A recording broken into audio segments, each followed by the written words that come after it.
Hello, everybody. Welcome to this pop up edition of She Thinks. I'm Patrice Onwuka, the director of the Center for Economic Opportunity at Independent Women's Forum. Now, I've got a question for you. If you needed $1,000 for an emergency and you didn't have it in your savings and you couldn't borrow it from family or friends, where would you go?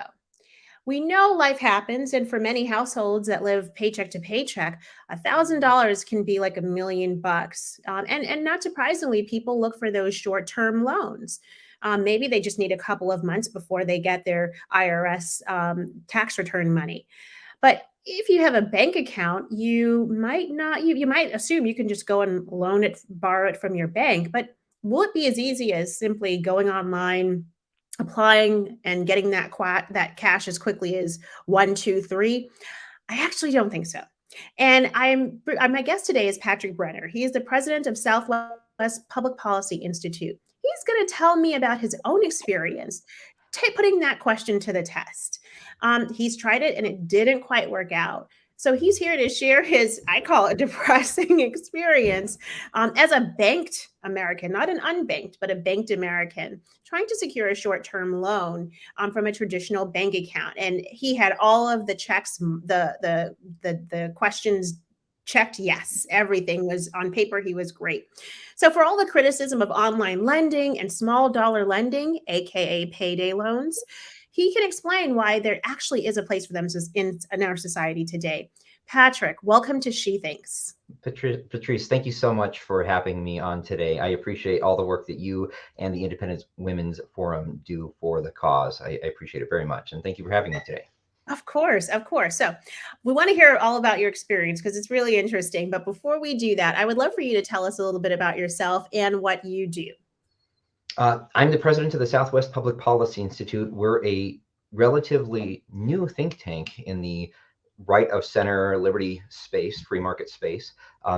I founded the Institute in July of last year. We got our C3 status pretty quickly thereafter, and we've been going gangbusters ever since. I'm really excited about some of the work that we're doing here at the Institute, which involves a lot of data acquisitions in non-traditional formats.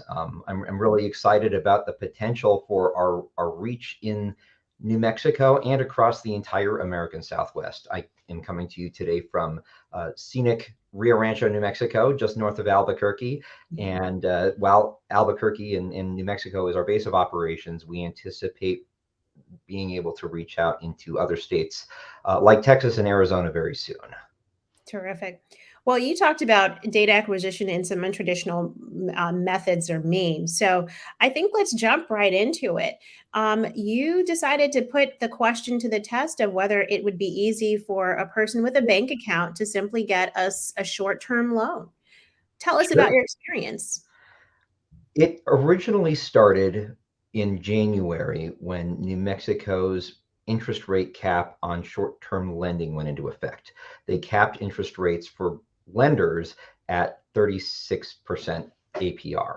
And in this space, I really don't like the term APR. The APR, annual percentage rate, is typically applied for products that are lent for periods of at least 365 days. And from the industry on specialized emergency lending, from the industry experts themselves, the average time of holding one of these short-term small dollar loans is about 111 days. How can you apply an APR to a loan that is held for less than a third of a year?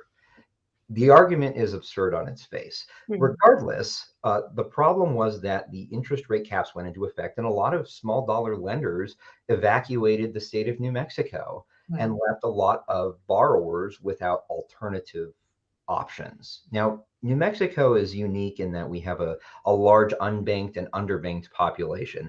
I am Just not explain what that is for our audience. I'm sorry, Patrick.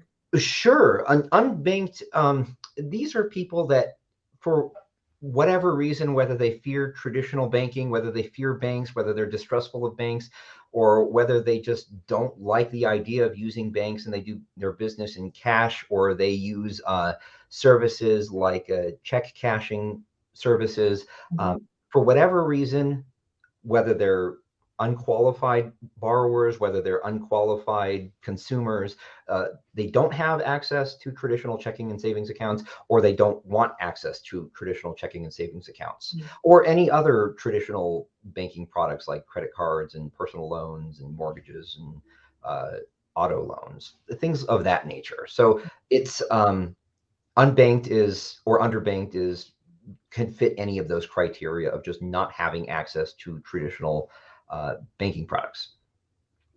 Now, so talk about your experience now. You are a banked individual. Very What maybe what did overbanked. you decide to do? What did you decide to put to the test?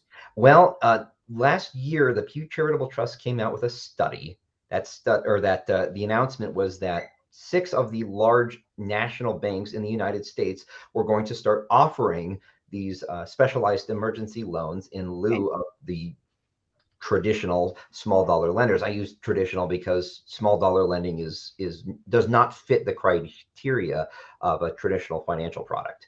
Mm. Um, so in January, the Pew Charitable Trust came out with a report announcing that these six big banks were going to start offering these loans. So Now, problem solved, right? uh, uh, according to the Pew Charitable Trust, yes, a problem solved. The banks are coming in to save the day. I never thought that the Pew Charitable Trust would be shills for the big banks, but here we are. So in January, we started looking into what we could do about that. Like, there were three banks that had branches in New Mexico. There were U.S. Bank, Bank of America, and my favorite, Wells Fargo.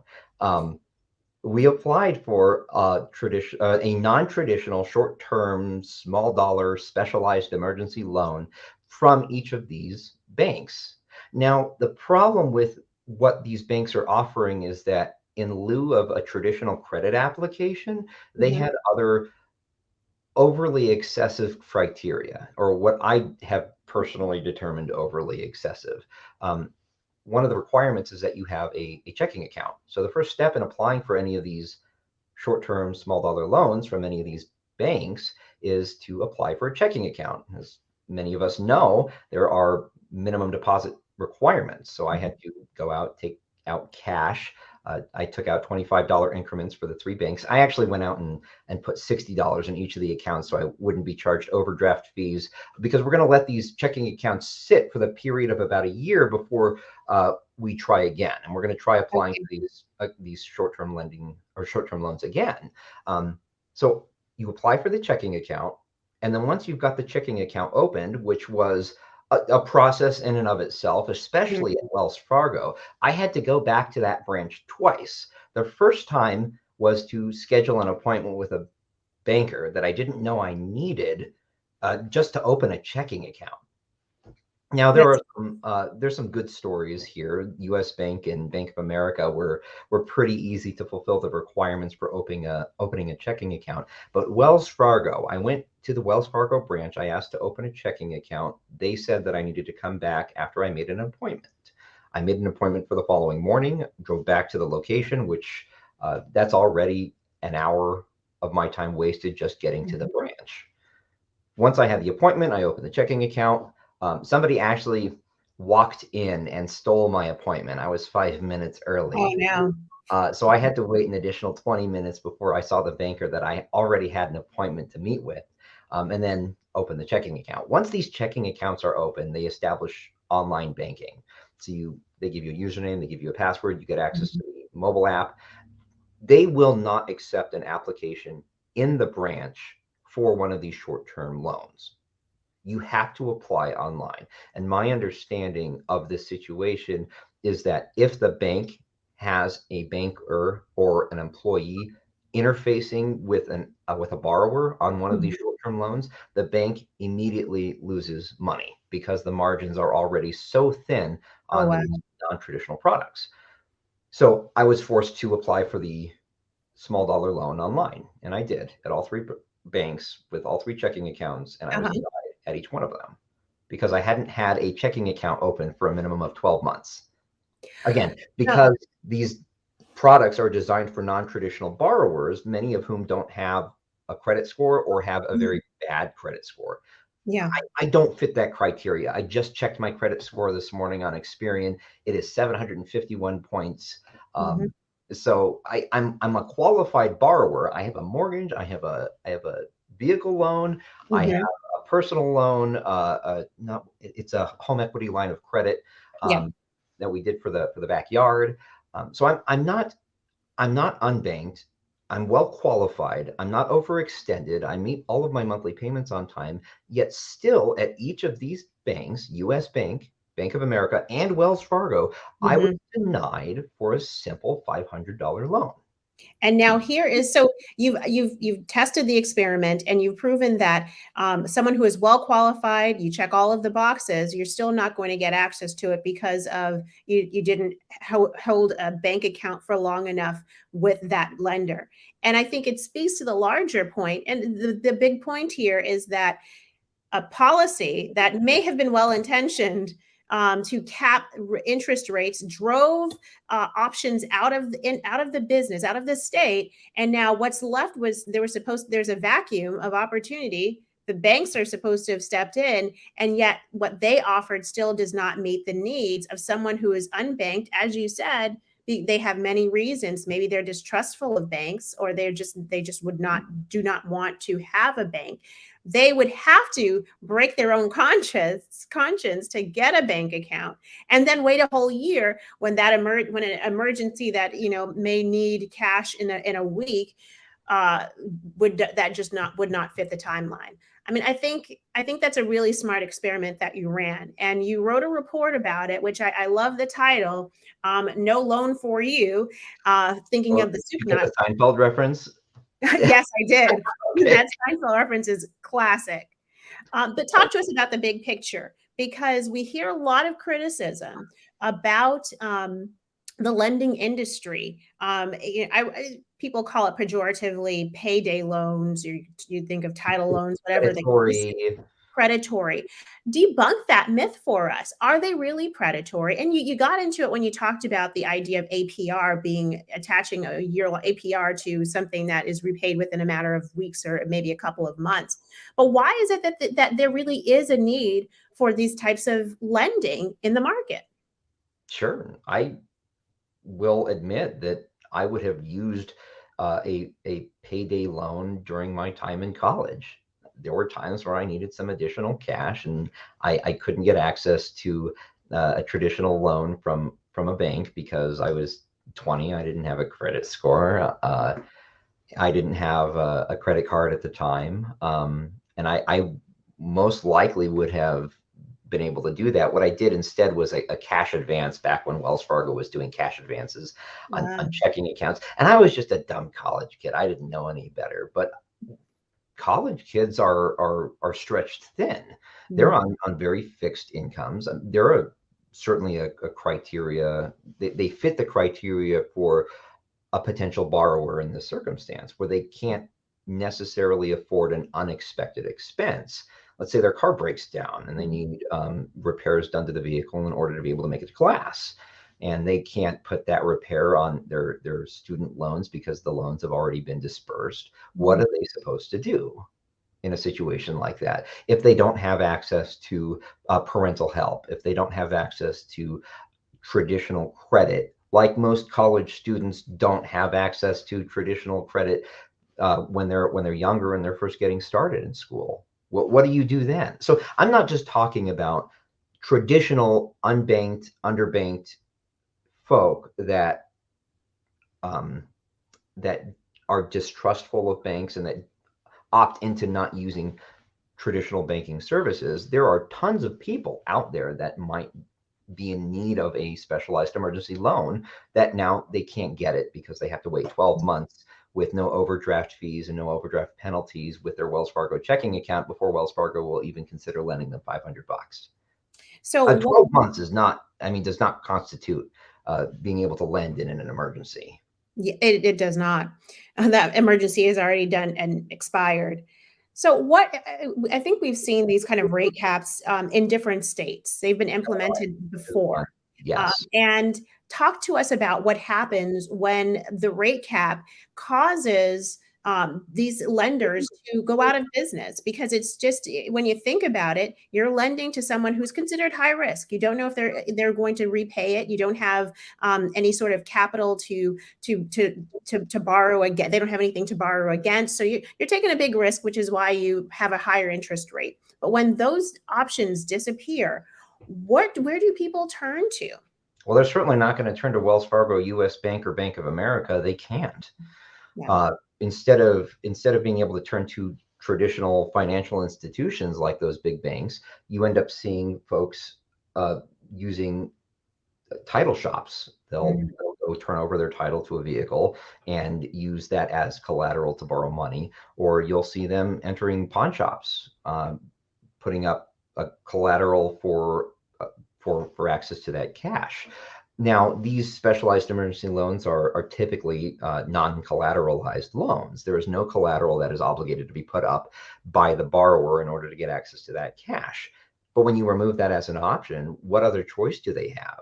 And pawn shops are, I don't want to disparage any particular industry, but Yeah. you're left with the only option of having to put up what could be priceless family heirlooms to a pawn shop, that in order to be able to get access to that cash. I've also Now, heard you stories of specifically, even loan sharks, people turning to loan sharks and illegal sources of cash in a pinch. oh, sure, absolutely, that's entirely an option. I mean, I hail from Maryland in the East, and you see a lot of loan sharking in illegal activity like the mafia. I love The Sopranos. That's a great show, but it's hardly an optimal experience when you're having to borrow money from somebody like Tony Soprano. Mhm. You mentioned something specifically earlier that I want to go back and touch on. It's Yeah. the Please concept do. of these short-term and payday. I don't like the term payday lender. It is a Yeah. specialized emergency loan. These are Mhm. not payday lenders. Payday lenders lend for 2 weeks, 1 week, as short as 1 week, or up to 4 weeks for that typical payday period. Uh, we're specifically addressing specialized emergency lending here, where the payment period is beyond that 30-day period. So these loans are borrowed for about 111 days, and Yeah. that's directly from these industry experts. They refer to it as predatory lending. And my comment, there's a great Thomas Sowell quote here. Yeah. Uh, Thomas Sowell said that applying APR in the case of a specialized emergency loan is like saying, I'm going to go rent a hotel for 2 days at the rate of $36,000 a year. Nobody rents hotel rooms at $36,000 a year. They'll rent a hotel room for $100 a night. Mhm. So why is a hotel able to charge $100 a night, but a specialized emergency lender does not get afforded that same opportunity to borrow at less than to lend money for less than a year? Why is that APR applied? I that's the predation right there, is these regulatory bodies coming in and applying APR to something that it should not apply to. Hmm.